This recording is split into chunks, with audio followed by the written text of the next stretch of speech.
Hi guys. Hi guys. So we decided we're going to do the Q&A today. We've got a few questions that you've left for us. Well, you asked people to give you questions. Yeah, I know I did. So we like have a week or them so ago. so we're going to go through those today and try and answer them the best that we can. So, question number 1. Do either of you collect anything? I used to collect loads of stuff. Now I only, and I don't actively collect them anymore, but cigarette cards I still have a huge collection of, which I inherited from my grandfather, and then I spent years trying to complete, sets that he was finishing off. I used to collect postcards, matchbox labels, so many things, but I got rid of all of that over the years. And now this has kind of replaced my collecting habit. Yeah, you collect it and then you sell it. Yeah. So the only collection I still have is cigarette cards. Yeah. What do you collect? I don't collect anything. You used to collect vinyl? Yeah, I used to collect Jackson's vinyl, but then I sold it all. And regretted it. I do regret it. I did give a lot away to a friend who's a big fan. I don't regret that because she still has it and she loves it. But yeah, I regret that I got rid of it, really. Yeah. But there you are, such is life. Okay, next one. Just going to show my Christmas mug.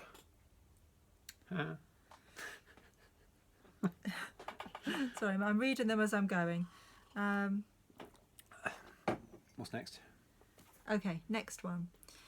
If I have an item which is buy it now and I remove the listing, is there a cost? Like, do I have to pay the final value fee? Oh, are you saying who posted the questions, by the way? Oh, this is Father Sunglasses. Father Sunglasses? Yeah. Cool name.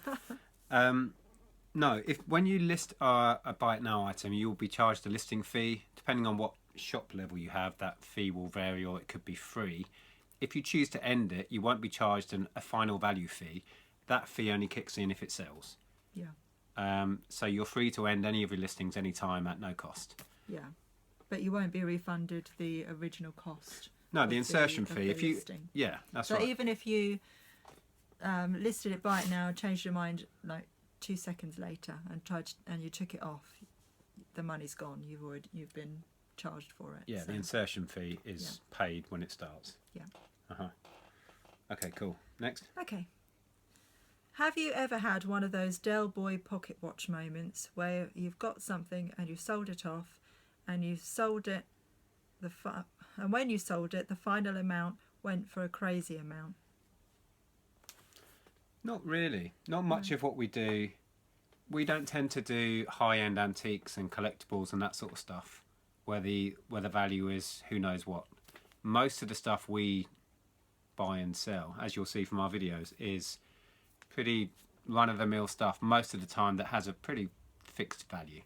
Yeah. There's been a few rare CDs over the years that have gone up into the hundreds and stuff, which surprised us, but not mega money. No. And we don't do things generally on auction these days that we used to. When we started, everything was on auction, and then they sort of phased in the buy it now, didn't they? And we slowly adopted that, and then we worked out for us over the years that it just worked out better. So that's why we switched from auction to buy it now. But even when we did auction, most of our stuff was run of the mill, wasn't it? Yeah, it was. And it met its price, and then we figured, well, if we'd have just asked for that price, we'd have got it anyway. So that's what we kind of evolved into. Yeah, or you run the risk of it not even reaching its price, though. I mean, we used to start it at like $4.99, didn't we, on certain on things? auction? Yeah, a lot of the time. Auction. Yeah. Yes. But yeah. Okay. So, a question about teddy bears. UK reseller says they've got lots of teddy bears, but they're struggling to sell them. Average size teddies. They are average size teddies. Any tips on that would be welcome. I think it really depends what you've got. Yeah. Yeah. We do well with retro stuff, with vintage 80s really, the stuff we remember. Or branded bears as well. Yeah. I mean, an unbranded bog standard teddy bear is going to be a hard sell because who's going to would be looking for that. Certain characters would sell well, or vintage stuff, collectible bears. But Yeah. your average sort of bog standard teddy bears is probably a tough sell, really. Yeah, I'd say so. Stuff Yeah. that's got a kind of, what do they say, a USP, a unique selling point. So Yeah. a certain brand, a certain character, whether it's Yeah. vintage or collectible. So it would have to be something that's desirable for the buyer, really. Yeah. Yeah. But that goes for most things, doesn't it, really? Yeah. But yeah. Cool. Who was that? Did you say who that was? Yes, I did say that was UK Okay. Reseller. Okay, next one comes from Callum001. If you could trade your entire eBay stock for a single item that may take around 3 years to sell, that's worth 2 times the amount of the total value of your current stock, would you? And if so, why? No. No. Because in 3 years, you'd have turned over your stock and reinvested it and earned more money back again. Yeah. So if he's saying one item that's worth, what, twice as much as your current stock? Yeah, your entire But stock. it'll take 3 years to get it? No. I don't think I would. No, because you wouldn't have that regular income as well. You've got to wait 3 years to get... Yeah, You'd earn more in the meantime, exactly. buying more stock. Yeah. Yeah, strange, interesting question, Yeah. but I don't think the maths would work for what we do there. No. No. Not at all. Great question, though. I had to think about it. Okay, Lisa Smith. As you know, I have very recently decided to try reselling on eBay. In the last 3 weeks, I have only had 4 sales of very low priced items. It's usually to not have many sales. Is it usual? Sorry, I can't read. Keep going, Is keep going, it usual keep going. to not have many sales when one first begins reselling? I would say that totally depends what you've got. I often say it comes down to one of 3 things if you're not selling much, in my opinion. It's the items you've got aren't desirable and don't have a market. The price is wrong, i.e. you've got it pitched too high, or your listing is putting people off somehow. Yeah. If you've got an item people want, it's at the right price and you've got a decent looking listing, that's all you need, and that's all we do, that's all really successful other sellers do. There's no big secret to this. So it might just be a case of looking at the stock you've got, perhaps doing some searches and seeing if those items are actually selling and if there's a market. Yeah. I did notice that somebody has actually answered your question and given you quite a long, detailed answer. That wasn't me, unfortunately. Yeah. You thanked me for it, but it wasn't me. But thank you, Daydream Carer, for answering that question. Yeah, cool. Okay. Next one. Where did we get Monty, and how long have we had him? That's by Zoe Lee. We got Monty, how long ago was it now? About 5 years ago? I guess so. Yeah. And we adopted About 4 him. or 5 years ago now, or 4.5 years ago now. We adopted him from Blue Cross in Kimpton. Yeah, he was a rescue dog. We don't know much about the previous owner. They don't give you much information, but he was owned by an older lady, Yeah. wasn't he? And who He couldn't... was given to her by a family, so he was with a family first. She lost her husband and was lonely, so she was given Yeah. a dog, but then she became ill, couldn't walk him and exercise him, and he was fat. when we really got him. overweight when we got him. He was a fat chunker of a dog, wasn't he? was. So we had to put him on the vets gave us loads of advice and put him on a crash course diet, and we worked out a kind of a regime of walking lots and eating the right amount of food, and he lost tons of weight. Yeah, and he had issues with his shoulder as well. Yeah, problems with his his legs because of the joints. weight, which is all cleared up. Yeah. So yeah. So that's Monty. Question about selling books. Order New One says that you don't think that books sell very well. I did actually answer this, but I'll answer it on video as well. We do quite well with books, really, don't we? But it depends what it is. It's like CDs and DVDs. With books, 90 odd plus % of them aren't going to be worth bothering with. So it's just about learning the market, really. We do buy and sell books quite regularly and do really well on some and okay on others. It's just about doing your research. Most books, most novels, most kids' books they're out there in such vast numbers, they're not worth anything. Yeah. We do well on bundles of books. Bundles we do, yeah, and then specialist and niche stuff, Yeah. I would say. Yeah. There is money in it, but you just have to know your market. We've just done well with a Kirsty Allsop one, haven't we? Oh, I just sold a Kirsty Allsop book on Amazon. Yeah. For £43. Yeah. Just because it's been discontinued. Yeah. And I like this question. It's from How to Life, and it says, "How are you such a sweet couple?" How are we or what? How are we such a sweet couple? Oh, right. Sweet, cute couple. Oh, my word. I don't know. I don't know. I didn't think we were, really. But Speak for yourself. I'm cute. but I do like the question. No, so appreciate the thank you. thought. Yeah, but yeah, we are what we are. Being We described have as our cute is moments. quite odd, actually. We have our moments. Yeah, we're not always this. Good and bad. Yeah, we fall out now and again. Yeah, but overall we get on all right. We work together. We live in the same house. We together somehow and work in the together. same house together, And have done for years. and there are never, well, very rarely major arguments, are there? A few sort of a bit of bickering. We don't often agree on things, but Should we move on? Because I'm always right. not that we don't often agree on things. We sometimes don't agree. You're digging a hole. I You're digging a am. big hole. Okay. Right. Next one. All right. I think you've answered this one already, but it's interesting, so we'll ask it again. When doing your tax return, do you claim the cost of car boot sales? If yes, do you need to provide receipts? Well, when he says the cost of car boot sales, if he means the stock, Yeah. you can't get. We've had this loads of times. You can't get receipts at car boot sales. It just doesn't happen, and it's Yeah. not likely to happen. So no, and so most of our stock we don't have a written receipt, which the taxman needs. So what we do is we write a log whenever we go to a car boot sale, jumble sale, or whatever. List all of the items, how much we paid, the date, and everything. And that's all we can do. I actually spoke to the taxman years ago about this, and they said, well, that's not enough, really, to the letter of the law.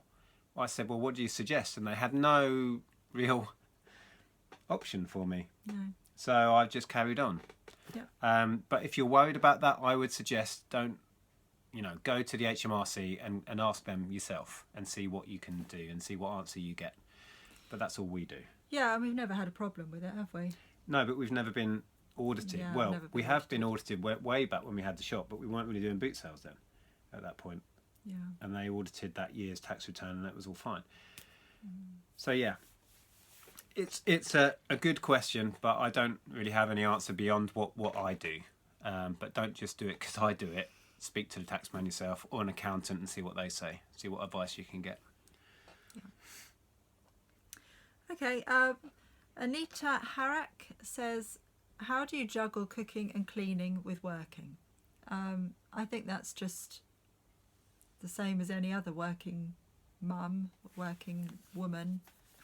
You just do. You have to. So I try to prioritise my days as working days, and then you cook and clean around it. I stop usually about 6 o'clock and cook something unless we're going out somewhere. Yeah. It's just like any other working mother would, you really. You fit it in, really. Yeah. And quite often, because I prioritise working, I end up with a untidy house. So I think as long as someone's not coming around, I don't worry about it too much. Yeah. Someone calls and says, I'm coming round, it's a quick tidy up. Yeah. Other than that, you just get on with it. Do you find that you are competitive with one another with your daily sales? Did you say who asked that? Oh, last that's one? Chelsea. Oh, Oh, the yes, last I one you did did. say. All right, this is but this Chelsea. one's Chelsea. All right. No, because we're on the same team. We're working together, and our sales are joint sales. Our pickups are joint pickups. So Yeah, we're not competitive that way. Compete Not to do with sales work. wise. No. We are very competitive if we play board games. You are. Well, I like to win. If I'm going to play a game, back me up on this, guys. If you're going to play a game, you're playing it because you want to win. He's a pain. That's how it is. The whole family are like, well, whoever comes second is really the winner, because we always know that Nick is going to win. Only certain games, like Scrabble and Boggle and those. And Upwards. Yeah, word games. Yeah. Cluedo. Oh, I don't win Cluedo. Actually, I'm quite good at Cluedo. Yeah, you see. Yeah, there you go. See, I don't win everything. What's next? Okay. Oh, how did we meet? We met in a record shop. Well, the first time I probably met you, I would have been a customer. Because Andrea worked in my local R Price Records. This was in 96. You started working there? 96. And I would go there every weekend. I was a complete music addict, still am.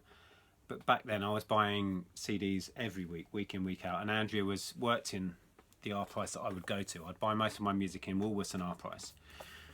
And then I applied in that year. I dropped out of my university art course.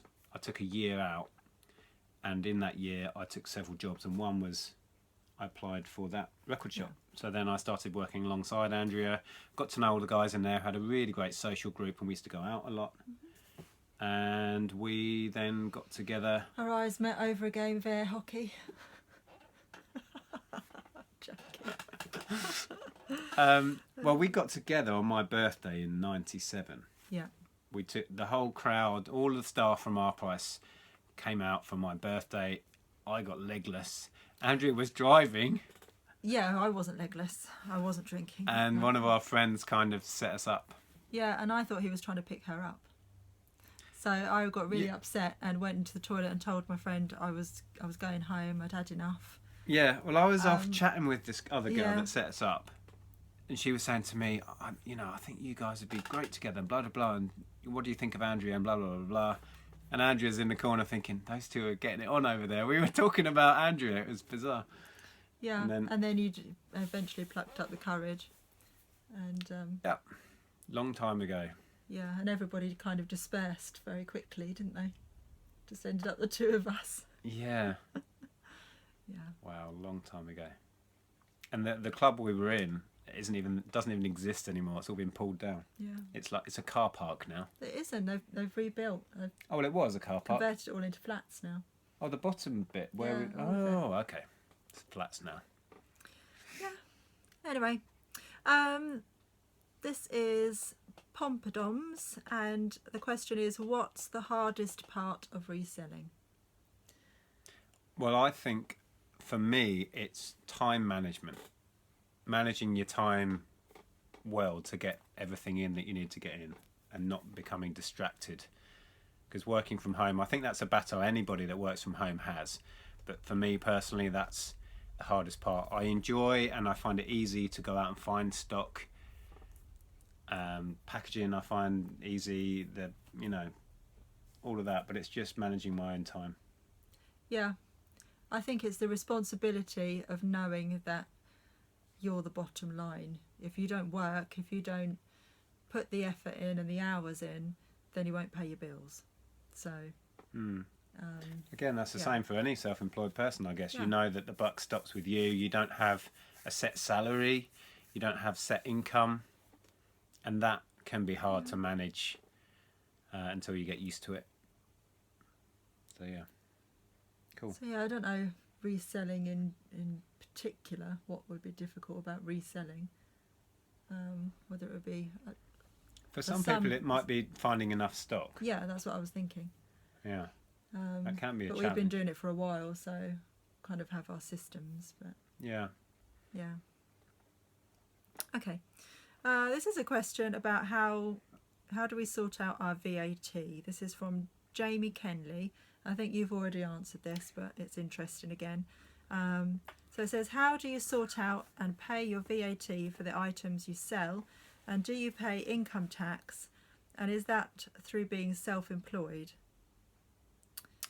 Well, we are no longer VAT registered. We dropped under the threshold when we closed our gaming shop, and we've been keeping under that threshold purposefully to not join the VAT scheme again.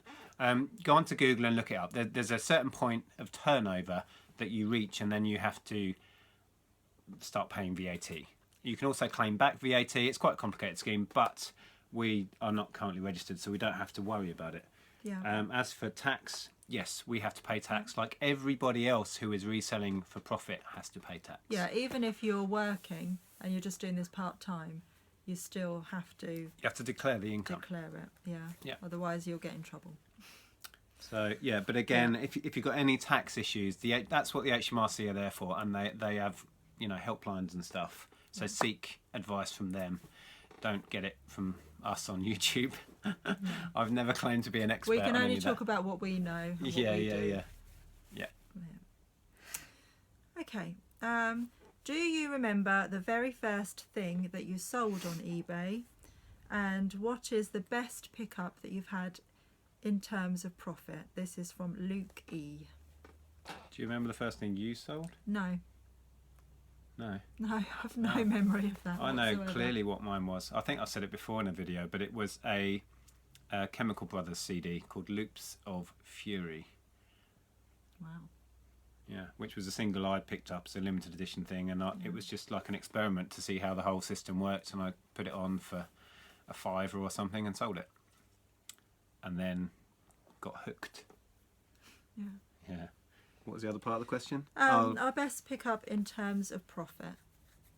It's probably got to be the recent one. It will haul. probably end up being that van load of stuff we picked up a month or so back. It's all selling incredibly well. Yeah. And I don't know where we're at. I think we're probably close, if not already, have broken even on it. Yeah. And we've still got 3/4 of it left.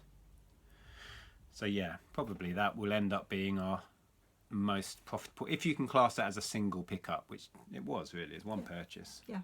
Yeah. Cool. What's next? How long have we been going? I don't know how long we've been talking. Going for 17 minutes. Goodness. If that's only this clip, we've done several. Anyway. Question: do you see yourself ever stopping doing the videos, and do you feel like your social lives have suffered due to reselling? And this is from C and H. I don't know about stopping the videos. Probably at some point. I doubt I'll be doing it for the rest. At this point, you don't see yourself. No, I still stopping. enjoy it. There were a couple of times going back sort of 6-8 months, weren't there, where I just had enough. I was getting a lot of grief for various things, and I just don't need that. I do these videos for fun, and hopefully people enjoy them. Yeah, And at one point I was getting a whole load of grief, and I just thought, well, I'm just going to pack it in, delete all the videos. I'm glad I didn't now, looking back. Yeah, I'm glad you didn't. But no, we've no plans on stopping. What was the other part? Not at this point. Do we feel like our social lives have suffered due to reselling? Do you? No, in fact, I feel recently that it has helped. We've got a huge social life from getting to know other resellers. We've made some really, really good friends in the last year or so. It's enhanced our social life, hasn't it? It's added a whole other sort of social life to what we had before, and it's added people we can talk to about what we do. Yeah, which people didn't understand before, did they? No, really? we used to talk to family and friends about it, and they'd be interested for like 5 minutes, and then just not get our excitement about stuff. So yeah, I think the videos actually have made our social life a whole lot better. Yeah, definitely. Yeah. Yeah. How many more have we got? Is Monty good with other dogs? I noticed that you didn't let him off the lead when walking, or does he run off? And do you have any other pets, and would you consider more? That's Joe. Freckles 2437. Monty's not really good with other dogs. He's a very typical terrier. He's not great. He's not overly he's not sociable. been bad recently, has he? He's had a few run-ins with little dogs. Yeah, if he was off the lead, he would be worse. If we keep him tight on the lead, if he sees another dog. I think he's only playing, but he plays rough. Yeah. And a couple of times he likes to play with little tiny, like sort of Chihuahua-sized dogs, and he's just too rough with them. And the owners take offence, don't they? So these days we keep him on a tight leash. We got in trouble at the seaside once, didn't we, where he tried to play with a Chihuahua, and this woman went off on one. The woman thought he was attacking her dog. He was just trying to play. Yeah. So we don't let him off the leash. Another reason we don't let him off the lead is when we first had him, I did let him off the lead, and he went. I've never run so fast in all my life. He just bolted. Well, at that point, he wasn't homed here. And I think he was constantly trying to escape. If we left the front door ajar, he would be out and up the road, which happened several times. These days, you leave all the doors open, he just peers out and doesn't care because this is his home. But back then, he was trying to get home, wherever that was. Yeah, and also I think he doesn't see his walk as like this is a nice jolly outing. He sees it as, I'm going on a hunt. Yeah, well, he's trained. Terriers were trained to catch small animals. Yeah. And he's grabbed hedgehogs before, which is awful. Yeah. Oh. Yeah. But yeah. Less said about that. He's a handful sometimes. Let's just end it there. Yeah, but we love him very much, though. Love him. But he's just being a dog, because that's what they do. What was the other part of? Oh. Do we have any other pets? We don't. Sorry, we've got notifications. Low battery. Would we consider more? Not at the moment, no. No. I think we're quite happy with Monty is more than enough for us. Yeah. Definitely could never have a cat, because he hates cats. Oh, not with Monty, no. He'd rip it apart. Poor thing. No, I don't think he'd like any other animals either. No. We couldn't have a rabbit.